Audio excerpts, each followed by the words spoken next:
नंदनून के एक खेत में बहुत से तोते दाना चग रहे थे। दो मोटे तोते पेट भरने के बाद कोयल की सरीली आवाज सुन रहे थे।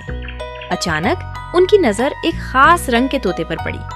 वो तोता सरख रंग का था और उसके परों पर मुख्तलिफ रंगों की खूबसूरत झलक थी। दोनों मोटे तोते उसे देखकर आपस में बातें करने लगे। एक मोटा तोता कहने लगा, ये तो हीरो है, उसके सामने तो हम ज़ेरो लग रहे हैं। दूसरा बोला, हाँ, देखो कैसे शान से उड़ रहा है, जैसे कोई खूबसूरत फूल हुआ में लहरा रहा हो। कुछ देर बाद दूसरे तोते भी उस सरख तोते को देखकर हैरान होने लगे। एक छोटे तोते ने उससे पूछा, भाई, तुम कहाँ से आए हो? काश मैं भी तुम्हारी तरह खूबसूरत होता। सरख तोते ने मुस्कुराकर जवाब दिया, मैं लाल बाग से आया हूँ और अपने साथ खुशबू भी लाया हूँ। एक तोता बोला, कहीं ऐसा तो नहीं कि तुम लाल बाग के फूलों से अपना रंग निखार कर आए हो? सभी हंसने लगे। सरख तोता कुछ वक्त उनके साथ रहा और जब उसका पेट भर गया तो वो उड़कर जंगल की तरफ चला गया। उड़ते उड़ते उसने देखा कि एक नन्हा हरण एक झाड़ी में फंसा चला रहा है। सरख तोता नीचे उतरा और उस नन्हे हरण को तसल्ली दी। जैसे ही तोते की आंखों से रोशनी निकली, झाड़ियां पीछे हट गईं और हरण आजाद हो गया। हरण हैरत से देखने लगा, मगर उसके जिस्म पर कांटों के जख्म थे। तोते ने कहा, घबराओ नहीं, तुम जल्दी ठीक हो जाओगे, मगर तुम्हारी माँ कहाँ है? हरण ने उदासी से कहा, मेरी माँ को एक शिकारी ने पकड़ लिया है। वो कह रहा था कि जल्द ही हमें भी कैद कर लेगा। सरख तोते ने पीछे मुड़कर देखा तो नन्हे हरण की माँ एक दरख्त से बंधी हुई बेबसी से तड़प रही थी। तोते ने फौरन उसकी रस्सी को अपनी चोंच से काटा और हरनी आजाद हो गई। हरनी हैरान होकर बोली, क्या तुम कोई दीवता हो जो तोते के रूप में आए हो?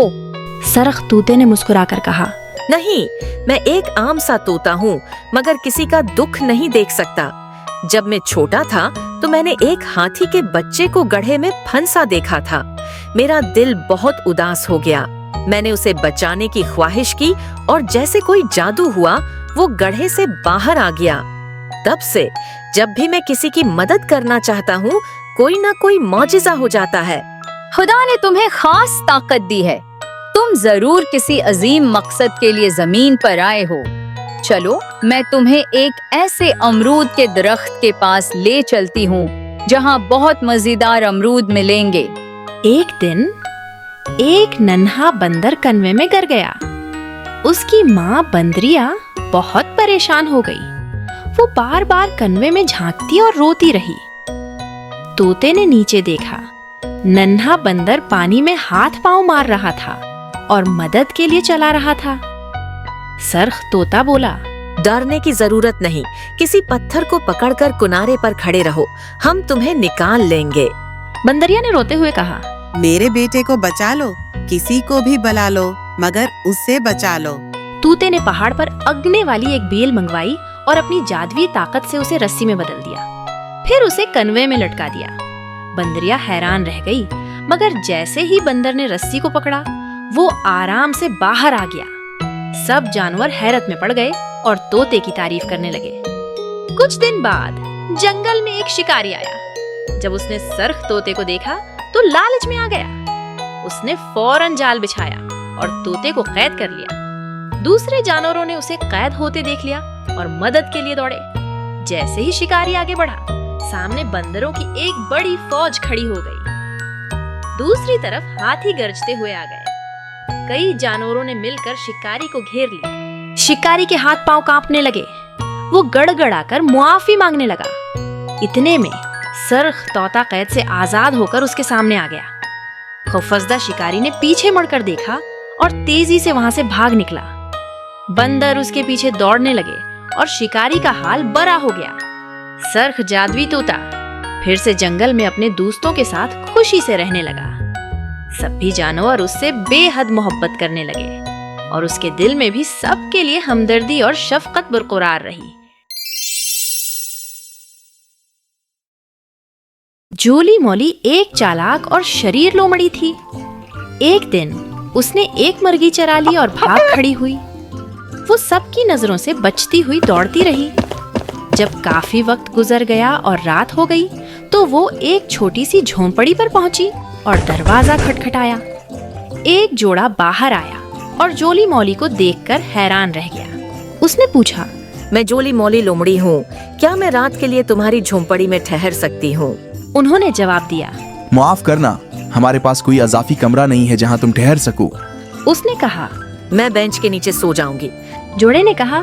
ठीक है, अपनी मर्गी तंदूर के नीचे रख दो और अंदर आ जाओ। जोली मौली अंदर आई, अपनी मर्गी तंदौर के नीचे रखी और मजे से बीच के नीचे सोने लग गई। आधी रात को जब सब गहरी नींद में थे, जोली मौली चुपके से उठी, अपनी मर्गी निकाली और उसे कुच्चा खा गई। फिर उसने तमाम बच्चे हुई पर छिपा दिए। अगली सुबह जोली मौली रोने लगी। हाय मेरी बेचारी मर्गी, ये कहाँ चली गई? मेरी मर्गी ही मेरी सब कुछ थी, अब तुम्हें बदले में मुझे अपनी बतख देनी होगी। जोड़ा शर्मिंदा हुआ कि उनके घर में जोली मौली की मर्गी गायब हो गई। उन्होंने कहा, हमें अफसोस है, बराह करम हमारी ये बतख कबूल कर लो। जोली मौली ने बतख ली और रवाना हो गई। वो बेहद खुश थी और खुशी से फूली न समा रही थी। वो दौड़ती रही यहाँ तक कि रात हो गई। वो एक और झोंपड़ी पर पहुंची और दरवाजा खटखटाया। मैं जोली मोली लोमड़ी हूँ, क्या मैं अपनी बतख के साथ तुम्हारी झोंपड़ी में रात गुजार सकती हूँ? जोड़े ने जवाब दिया। माफ करना, हमारे पास कोई इजाफी कमरा नहीं है जहाँ तुम ठहर सको। मैं बिल्कुल भी तुम्हें तंग नहीं करूँगी, मैं सिर्फ बेंच के नीचे सो जाऊंगी। उसने इसरार किया। उन्होंने कहा, ठीक है, आ जाओ और अपनी बतख हमारे हंसों के बाड़े में रख दो। जोली मौली झोंपड़ी में दाखिल हुई, अपनी बतख को हंसों के पास एक नर्म डब्बे में रखा और खुशी से बीच के नीचे लेट गई और गहरी नींद सो गई। आधी रात को जोली मौली की आंख भूख से खुल गई। वो चुपके से बाहर निकली और अपनी ही बतख को दबोच लिया। उसने मजे से उसे खा लिया और बाकी बच्चे पर कुचरे के ढेर में छिपा दिए। फिर वो बैठकर ऊंची आवाज में रोने लगी। हाय मेरी बेचारी बतख, मेरे पास उसके सिवा कुछ नहीं था, किसी ने मेरी प्यारी बतख चुरा ली। लोमड़ी ने आदमी की तरफ देखा और कहा, मेरी बतख तुम्हारे घर से चोरी हुई है, इसलिए अब तुम्हें बदले में मुझे अपना एक हंस देना होगा। आदमी शर्मिंदा हुआ और बोला, चलो एक हंस ले जाओ। जोली मौली ने खुशी से हंस पकड़ा और दौड़ पड़ी। वो दौड़ती रही यहाँ तक कि रात हो गई। इस बार वो एक और झोंपड़ी पर पहुंची। मैं तुम्हारे घर में रात गुजार सकती हूँ? माफ करना, हमारे पास कोई इजाफी कमरा नहीं है। मैं सिर्फ बेंच के नीचे सो जाऊंगी। जोली मौली ने इल्तजा की। औरत ने कहा, ठीक है, मगर अपना हंस बाहर भीड़ों के साथ चरागाह में छोड़ दो। जोली मौली ने अपने हंस को चरागाह में मोहब्बत से भीड़ों के दरमियान छोड़ दिया। फिर वो खुश होकर सो गई। मगर आधी रात को उसे दोबारा भूख लग गई। वो चुपके से बाहर निकली, अपने हंस को पकड़ा और मजे से खा गई। फिर उसने हंस के बच्चे हुए पर कुचरे में छिपा दिए। उसके बाद वो फिर रोने लगी। हाय मेरा बेचारा हंस, इन लोगों ने उसे चुरा लिया। अगली सुबह आदमी परेशान होकर बोला, हमें माफ करना, मगर हमारा उसमें कोई हाथ नहीं, लेकिन बदले में तुम ये मेमना ले लो। जोली मोली खुश होकर मेमना लेकर चल दी। रात हुई तो वो एक और झोंपड़ी पर पहुंची और दरवाजा खटखटाया।